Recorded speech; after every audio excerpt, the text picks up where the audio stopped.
n'enregistrerai pas le truc. Ah, On va suivre le dessin du bois voilà. Ouais.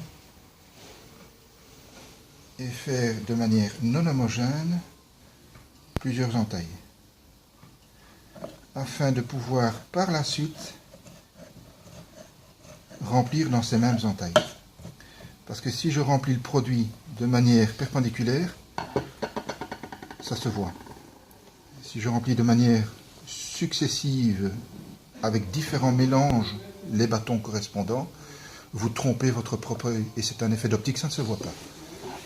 Mais c'est vrai que comme ça impressionne le client parce que d'une petite griffe, vous avez une surface d'une pièce de 2 € évidemment.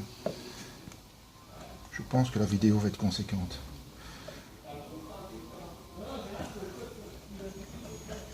Voilà. Première chose, mais pas des moindres, la plus importante, la surface doit être lisse. Vous ne devez plus rien sentir. Il n'y a plus un correct ébavurage. Plus aucune particule de PVC libre ne peut venir déranger votre surface. Je prends votre pouce, excusez-moi. Vous sentez, c'est tout à fait lisse. Ouais, exact, ouais. C'est important avant de commencer la suite. Ça ne sert à rien de continuer si vous n'avez pas la planéité totale. Pour ce faire, je vous expliquerai après, mais pour la vidéo, j'essaie de faire plus court. Donc c'est allumé. Vous choisissez les bâtons qui vous sont donnés. Je vous expliquerai par après. On est chauffé en Un fait. peu de même à nettoyer, parce que là j'ai fait une retouche sur un gris précédemment.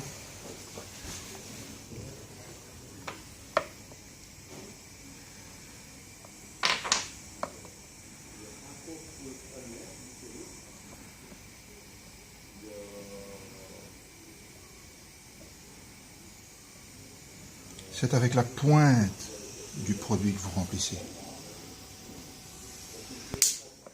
Là je le coupe, il est assez chaud. Bon là je le fais à vitesse réelle.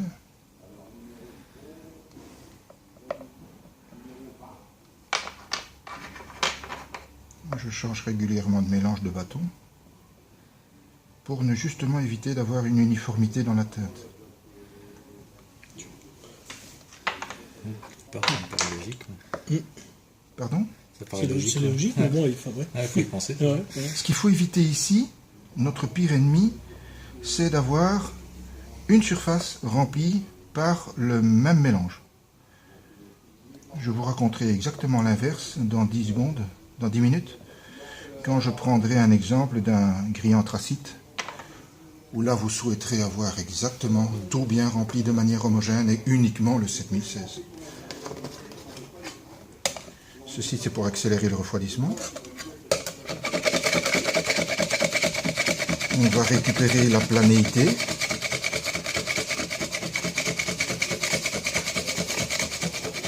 Oui, ça se travaille comme des copeaux de bois.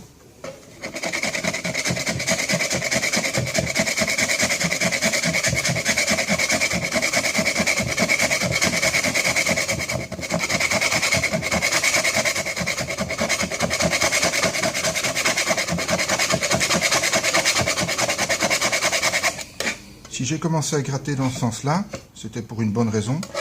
Je termine à gratter dans ce sens-ci. Pourquoi? C'est surtout pour vous ce genre de remarque. Étant donné que le grammage se trouve dans cette direction-là, Dans ce sens-là. si vous restez accroché, vous ferez un chanfrein. Un nouveau aussi. Ouais. Mais ce chanfrein ou ce sillon sera justement dans la bonne direction que vous souhaitez.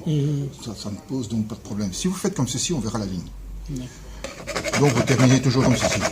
Ici, vous devez vraiment exercer et plier légèrement le racloir afin de privilégier cette zone-ci et vraiment gratter.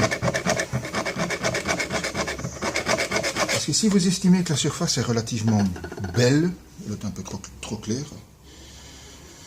votre client, le propriétaire du châssis endommagé, pas le professionnel que vous allez aider, le client final, se retrouvera seul avec le châssis à un certain moment de la journée où ce châssis, la zone sinistrée sera éclairée par un rayon du soleil.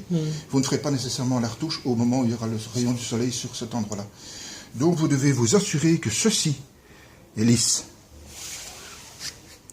C'est impeccablement lisse. Non, mais touche, ouais, oui. Vous ne devez pas donner la possibilité Ah, au client qui prend sa chamoisette, comme disait Monsieur le Duc tout à l'heure. Hein. C'est pour ça. Non, c'est juste. La dame va frotter. Si vous avez le malheur que vous avez une peluche qui reste accrochée, ça éveille les soupçons. Oui, bien sûr. C'est quoi? C'est quoi? On commence à gratter. On commence à gratter. Ah, puis ça, L'œil est attiré. Puis on dit, mais c'est quoi ça?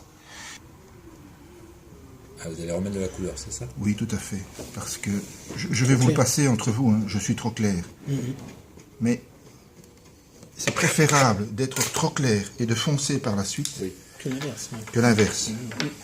Pour moi, c'est pas vrai. Parce que si vous êtes trop foncé, vous allez être un client très intéressant. Vous aurez besoin de 4 ou 5 chocolats pour récupérer le plus clair. Les fils de fou aussi.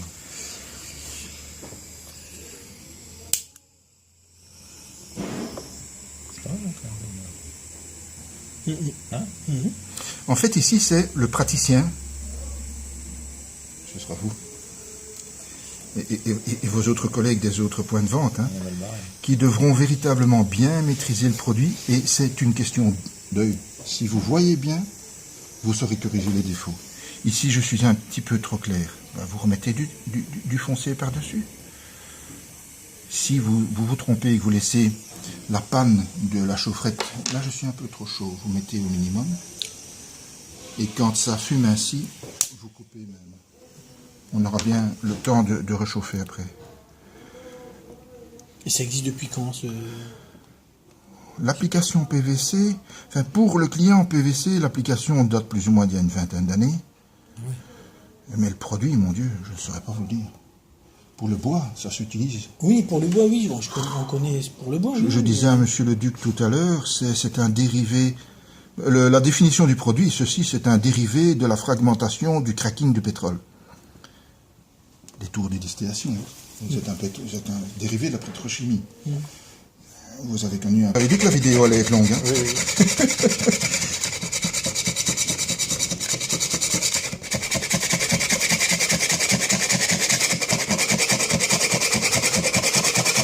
C'est mieux, là. C'est mieux. Ouais, on s'en approche, là. Là, maintenant. Ouais, même en regardant... Tout à fait. Je vois que vous avez déjà l'œil du praticien. Vous ne vous contentez pas à regarder bêtement comme le client le ferait, perpendiculairement, sans bouger. C'est comme ceci qu'il faut le Le regarder. client final. On voit quand même une différence, quand même. Tout à fait. Ouais, bien sûr, mais bon, on s'en approche bien, quand même. Comptez 3 remplissages successifs. Ah, c'est pas mal, hein. Et après, le feutre et le spray. Et au tu milieu. touches, Ah oui, vous ne devez rien toucher. Ça, vous voyez? Moi, j'ai cru que vous aviez... Ouais, c'est mieux, déjà. hein. Oui, mais il ne faut pas vouloir être impatient et vouloir Ouais, je suis d'accord. le mieux dès le début. Parce qu'autrement, vous faites des fautes. Ouais, c'est pas mal, quand même. Ensuite, je dirais la phase rebouchage est terminée. Ça, c'est le fameux... À appliquer par petites pointes. Pas comme ceci, c'est beaucoup trop foncé. Ah, c'est ce qu'on avait vu sur... Dernière retouche, quoi, la touche finale. Même... Ça vous permet de nuancer. Mais bon, après... c'est indélébile, ça reste toujours, mais... Non, ça reste pas. Je suis sérieux, hein, je me moque pas de vous. Ça ne reste pas. Si vous ne faites pas... Ah oui, voilà, c'est la finition qu'on avait vue sur la vidéo, ça. Une sorte de lac... qui vient figé. Ici, vous avez des pigments Ouais, et des colorants. ouais. Ici, vous avez des colorants. Quelle est la différence entre le pigment et le colorant? Le pigment ne se solubilise pas. Ouais. Le colorant, bien. Maintenant, je pense qu'il faut vraiment y aller étape par étape et pour essayer de trouver la bonne couleur du Vous produit. voyez la distance, là? Ouais, 20 cm, Ouais. un peu plus que ça. Bah, sur la boîte, chez lui, c'était écrit 25. Ah bah là, on est à 50, là. Hein. Pour des retouches ainsi, 50. Ouais, d'accord. Alors, dans la réalité, je ne peux pas bouger, évidemment, le profil. Dans la réalité, c'est vous qui bougez Oui, bien sûr. le spray. Bien Alors, sûr. vous couvrez d'abord la pierre bleue, ensuite la brique de façade, ensuite le carreau. On est bien d'accord? Vous regardez la direction du jet.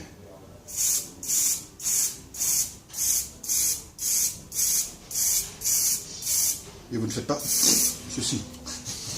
Vous le faites légèrement. Maintenant, je vous montre à tous. Voilà. Ça fonce toujours un petit peu. Vous voyez la brillance différente quand ça sèche. Vous le En fin voyez? de compte, ça s'évapore, quoi. On est sur. Oui, tout à fait, on est bien sûr. d'accord, hein. Vernis à bas sol.